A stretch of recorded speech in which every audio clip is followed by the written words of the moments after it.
Jumping into Sour Scrambled Swing, the first 4 measures here are just your typical open hi-hat swing pattern. So the sound of the hi-hats, if you really think about it, are the 2 cymbals touching each other going tss. If you're playing your stick in the very center of it, you're getting a very gongy sound. And you're not getting that tightness, that crisp sound that you should get on the edge of the cymbal. So make sure you bring it back to the end. You're going to get a purer sound. A lot of people make the mistake when they do this of lifting their foot completely off the pedal like this. And they get a really that glang sound. That's wrong. You're just going to lift it just enough. If you can see, I'm barely lifting my foot up and they are sizzling together. These first 4 measures, you don't have to worry about anything else but just your right hand and your hi-hat.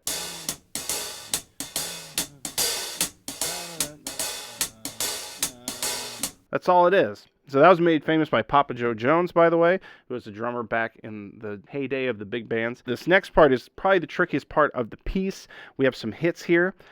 Something that I recommend is if you're really struggling with it, try to just get the hits down. So what we have is we have 1, the of 2, and the of 4 on that first measure. So 1,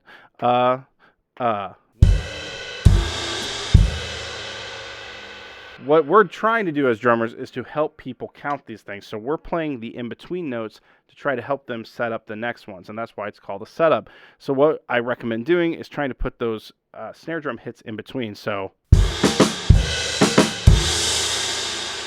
and that'll get you a good sound. Now, I also recommend, if you can, put a little dynamics in there. Don't just hit everything at the same volume. Maybe build that up a little. So we got...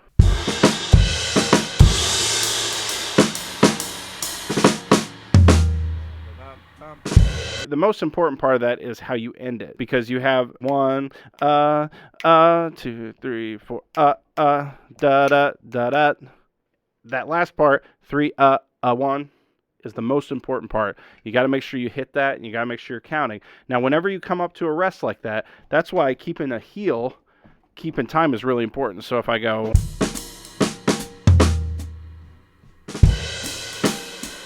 helps me keep time. It makes sure that I know when to come in and I'm not scared to come in. Starting at measure 9, we have some brass hits. And now, brass hits may look really intimidating to a lot of people starting out, but they're really not that hard. If we just keep that ride and that hi-hat pattern going, then we just add in these hits with our snare or our bass drum. To start out, I would recommend just doing it with your snare. So if we take measure 9, we got this 1, 2, 3, 3, Let's try just with our snare drum.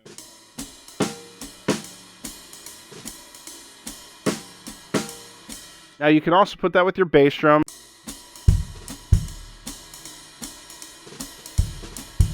You can mix it up.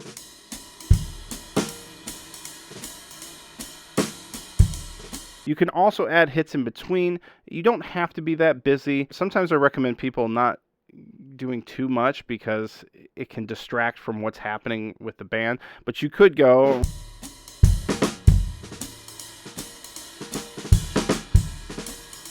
Measure 13, we have half notes going in there. This is something that personally I would just ignore and just play a straight beat, because sometimes if you do too much with them, it can take away from what your job is, which is keeping a steady pattern going. I would probably just lay it out, but you can go...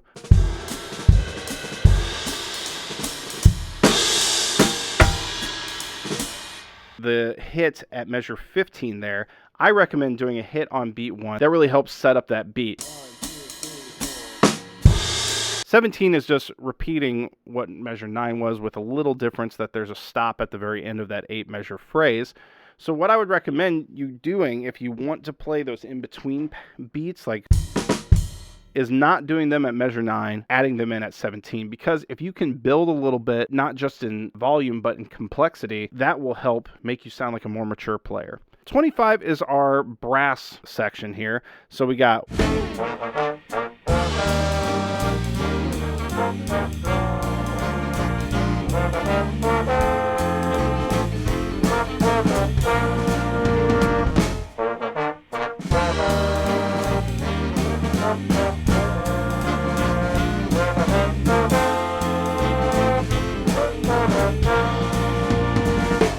this is something that is really intimidating to you, what I would recommend is just laying on 2 and 4 with your snare drum. Since the brass is playing, they're a little bit louder than the woodwinds, so you can lay into that a little more.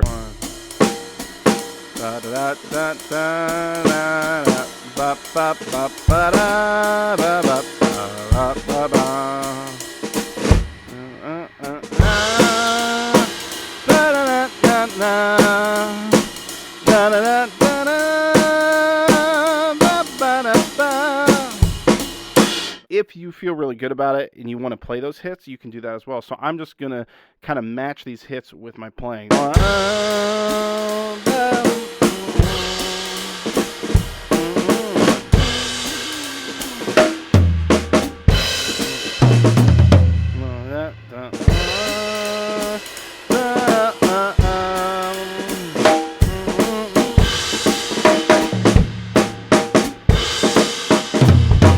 So 41 is the solo section. Now, this is your typical 12-bar blues. Your job is to try to make sure that soloist sounds as good as possible. One of the really, really great tricks that you can do as a rhythm section is to pull back a little bit and build up. So what I mean by that is if you just lay into that solo section as loud as you can, the audience is not going to get as good of a feel of, oh, this is a soloist, I need to start paying attention to the solo. They're not going to make the connection that something new is developing. Other part about soloing, if you just have one soloist, then you can just play your ride pattern, go through it, great. If you have, let's say, 4 or 5 different people wanting to take a solo, you need to find a way to make each solo be a little different. If you start off with your ride cymbal, maybe the next person who solos move over to your hi-hat and do that open hi-hat thing. Maybe the next person you want to lay on. Maybe we can add in that feathering the bass drum thing we talked about. And maybe if you have a lot of soloists, you can add in, if you've heard the sing, sing, sing tom pattern.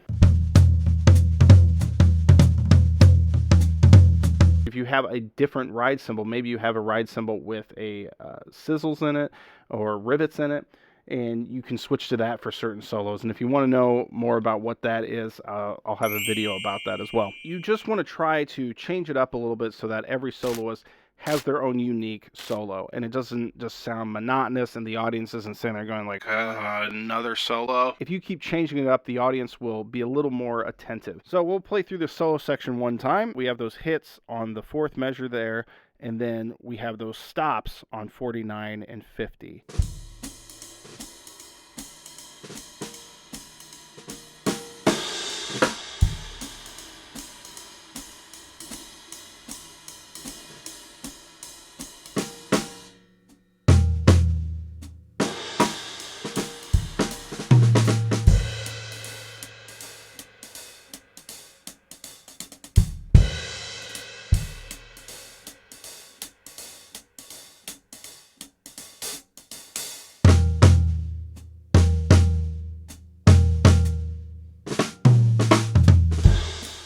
So again, you want to mix it up, keep it moving forward. 53 is a little bit of this pedal tone thing. We got 1, 2, 4, 1, 2, 4, 1, 2, 4, 1. So what you're doing with that is you're just hitting 2 and 4 with your ride and your hi-hat. So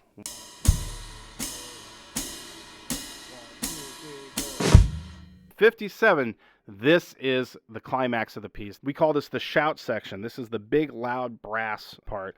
So these hits, we got 1, 2, 3, 1, 3, 1, 2, 1, 2, 3, 1, 2, 3, 1, 2, 1, 2, 1, and then it goes back into that main theme. But if playing those hits is super intimidating to you, again, you can lay into doing more of a heavy 2 and 4 or your bass drum.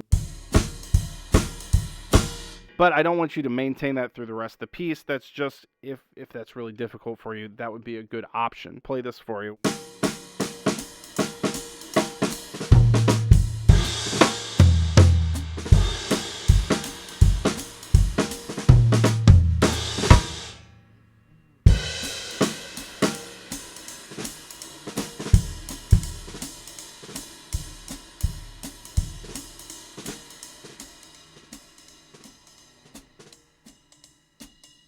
That decrescendo is really, really important that you follow that, because if you don't do it, most likely the rest of the band isn't going to follow it. Now, we do that decrescendo, you bring it really, really low. 73 is at pianissimo, so really quiet. One of the things you can do, bring it up to the bell, leave out the body of the cymbal, and you get that. And then we have our big decrescendo back into a really loud repeat of that theme. So 81, this is what a lot of swing pieces do to end. Is it's kind of the loudest you can possibly be on drum set, is you're playing your bass drum on 1 and 3, and you're playing your snare with a crash on 2 and 4. So we get this.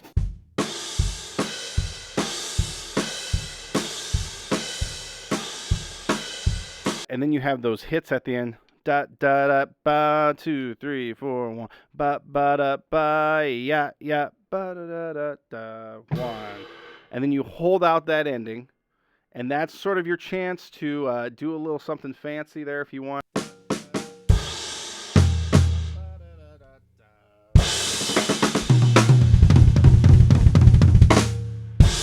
65 to the end here. Just give you kind of an idea of how the dynamics are really, really important to this piece. Okay, right?